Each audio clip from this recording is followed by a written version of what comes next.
Hey guys, Musa here, and today I'm bringing you my Week 11 NFL predictions between the Seattle Seahawks and the San Francisco 49ers.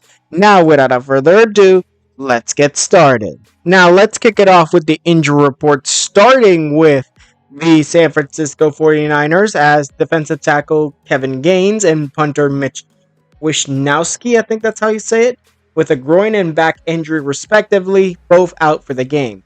Then we move on to corner Darrell Luter Jr. with a pelvis injury, doubtful for the game. And then we move on to defensive end Nick Bosa with a hip injury, tight end George Kittle with a hamstring injury, tackle Trent Williams with an ankle injury, offensive lineman John Feliciano with a knee injury, defensive end Jatur Gross-Matos with a knee injury, guard Aaron Banks with a thigh injury, all questionable for the game. Then moving on to wide receiver Chris Conley with a hamstring injury, running back Christian McCaffrey with an Achilles injury, cornerback Renardo Green with a toe injury, and wide receiver Jawan Jennings with an ankle injury. All of them will play for this game. Now, when it comes to injured players, the doubtful player, which is Darrell Luter, he will indeed not play in this game. I believe he will not play. Along with defensive end Nick Bosa, offensive lineman Trent Williams, and offensive lineman Aaron Banks. Those guys will not be playing, all four, along with Kevin Gaines and Mitch Wishnowski. I think that's how you say it. In the end, this is going to be a tough game on defense without Nick Bosa. And honestly, it could be a very good thing for the Seattle Seahawks, as losing as well two offensive linemen, one good offensive lineman, Trent Williams. I think San Francisco is going to have a tough time against Seattle due to these injuries.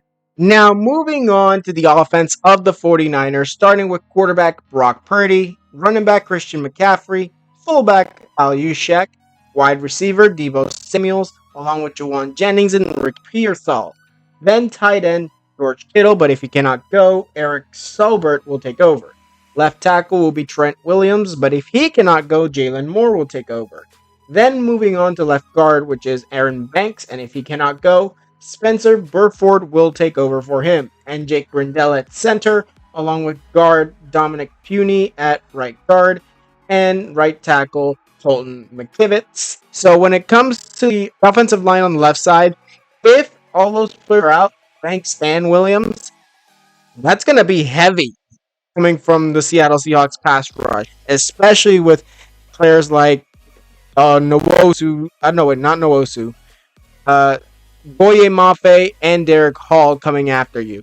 These two are just vile, amazingly good defensive ends and pass rushers. Honestly, this is going to be a tough time on that left side of the field. Otherwise, their offense is going to do pretty good. They got Christian McCaffrey, they got Deebo Samuels, they got Juwan Jennings, they got Brock Purdy in the back. Honestly, just doing quarterback things. And yeah, I'm thinking that this game's going to be good for the 49ers, depending on the injuries of the offensive line and George Kittle. Now, moving on to the defense of the 49ers, starting with defensive ends Leonard Floyd and Nick Bosa. But if Bosa cannot go, Robert Field Jr. will take over. Defensive tackles Malik Collins and Jordan Elliott. Weak side linebacker will be Devondre Campbell. Inside linebacker Fred Warner. Strong side linebacker Demetrius Flanagan Fowles. Corners will be Renardo Green and Isaac Yadom. I don't know if that's how you say it. And Demondre Lenore at the nickelback position. Free safeties Jair Brown and Malik Mustafa at strong safety. Now, when it comes to the defense of the 49ers, obviously Nick Bosa is a crucial part of that pass rush, and so is Leonard Floyd. Without those two, well, you're going to have Floyd, but maybe not Bosa. But when it comes down to it, without Bosa, you really have an issue on the the defensive line, especially when you need to pressure Geno Smith. When it comes to the defensive linemen, the interior defensive linemen, they're going to be crucial stopping the run up the middle.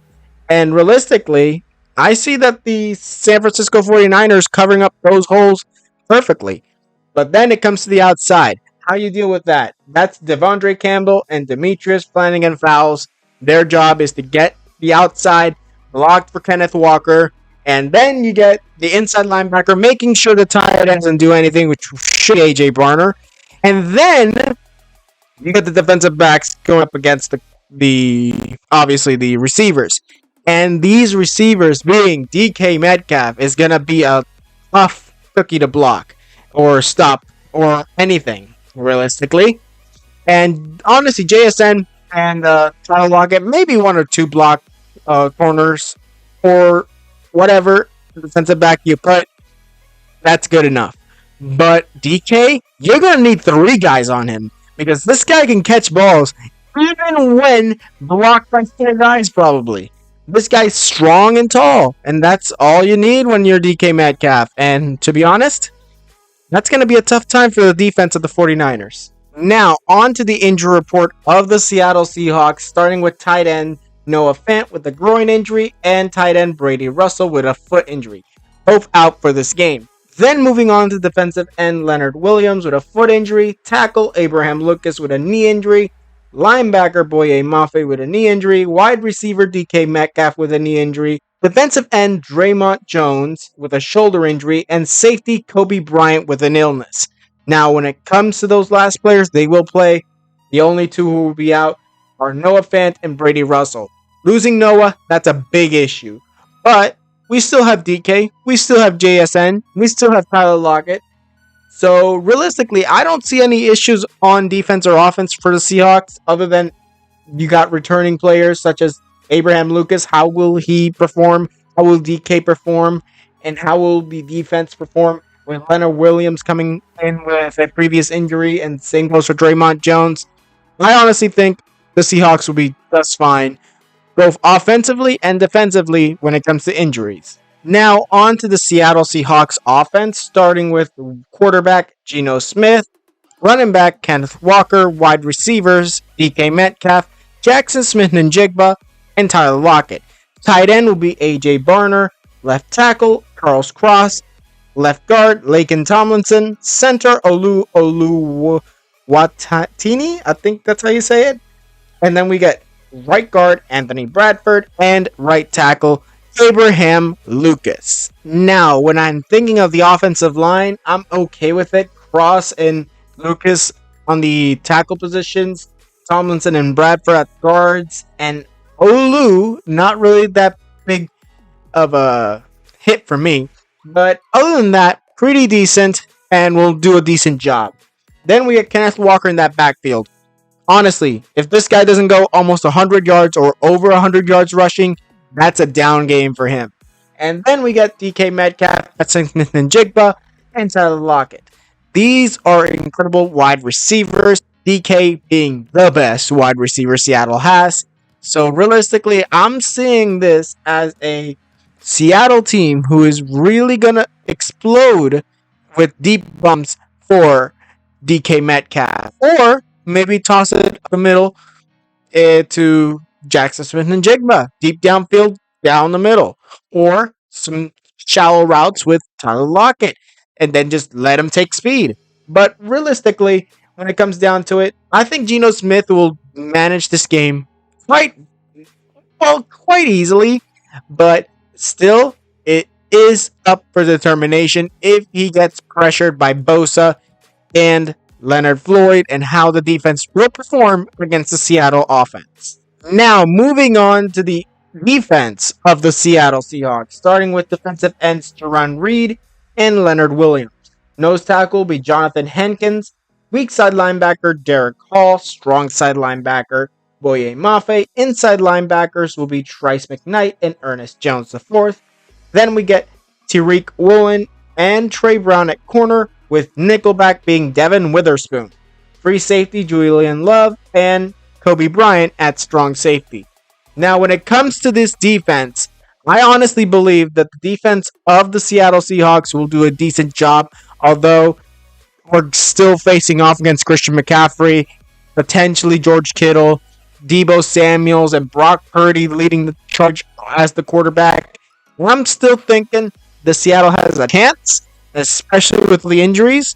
So, unless something were to happen to the Seattle Seahawks, during the game, I'm thinking fairly certain that Seattle might not give up as much points as I thought they would previously. Now, in conclusion, I have this game going in favor of the Seattle Seahawks 29-28.